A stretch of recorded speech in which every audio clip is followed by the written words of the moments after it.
মজাদার নুডলস রান্নার রেসিপি একটা শেয়ার করতেছি আপনাদের সঙ্গে। তো এখানে হচ্ছে প্রথমে ভেজিটেবলসগুলোকে একটু বয়েলড করে নিচ্ছি ভালোভাবে মশলা দিয়ে। আসসালামু আলাইকুম এভরিওয়ান, সবাই কেমন আছেন? নতুন আরও একটি ব্লগে আপনাদেরকে সবাইকে জানাই স্বাগতম। আজকের রান্নার ভিডিওতে থাকছে ভেজিটেবলস নুডলস, আর এখানে আমি ভেজিটেবল হিসাবে অ্যাড করেছি একটা আলু, আর হচ্ছে মটরশুঁটি, গাজর, পুঁই শাক, আর হচ্ছে প্রয়োজনীয় মশলা। তো এখানে এর মধ্যে হচ্ছে মশলার মধ্যে আছে মরিচ, গুঁড়া মরিচটা ইউজ করেছি এখানে, হলুদ গুঁড়ো, আর হচ্ছে লবণ পরিমাণ মতো। কেউ এখানে টমেটো সসও অ্যাড করতে পারেন।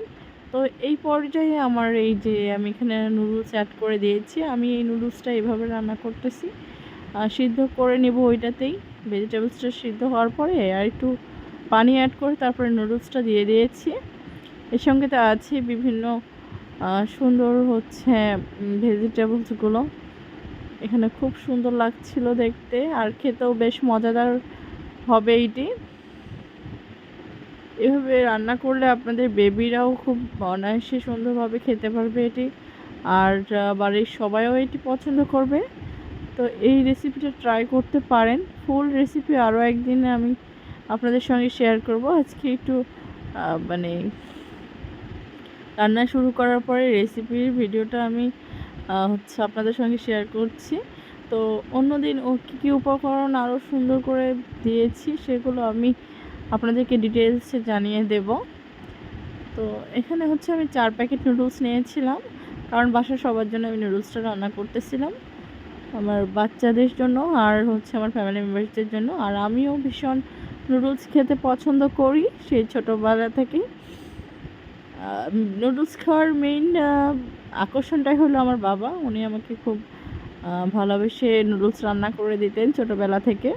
ওনার হাতের নুডলসটা এত মজাদার হয় যা আমি খুব তৃপ্তি সহকারে খাই।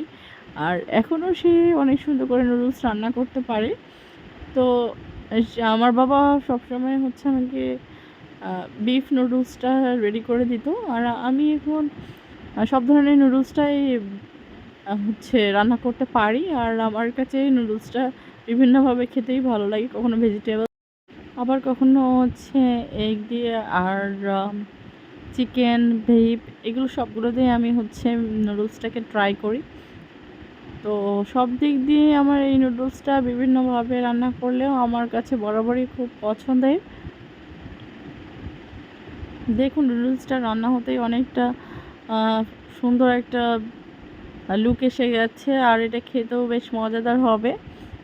তো এই ডিটেলস যে আরও যে ইনগ্রিডিয়েন্টসগুলো আমি কীভাবে দিয়েছি সেগুলো আপনাদের সঙ্গে আরেকদিন আমি শেয়ার করব। তো আজকের এই ব্লগটি এই পর্যন্ত। এতক্ষণ ধৈর্য সহকারে পুরো ব্লগটি দেখার জন্য আপনাদের সকলকে জানাই অসংখ্য ধন্যবাদ। সবাই ভালো থাকবেন, সুস্থ থাকবেন, আমাদের জন্য দোয়া করবেন। আল্লাহ হাফেজ।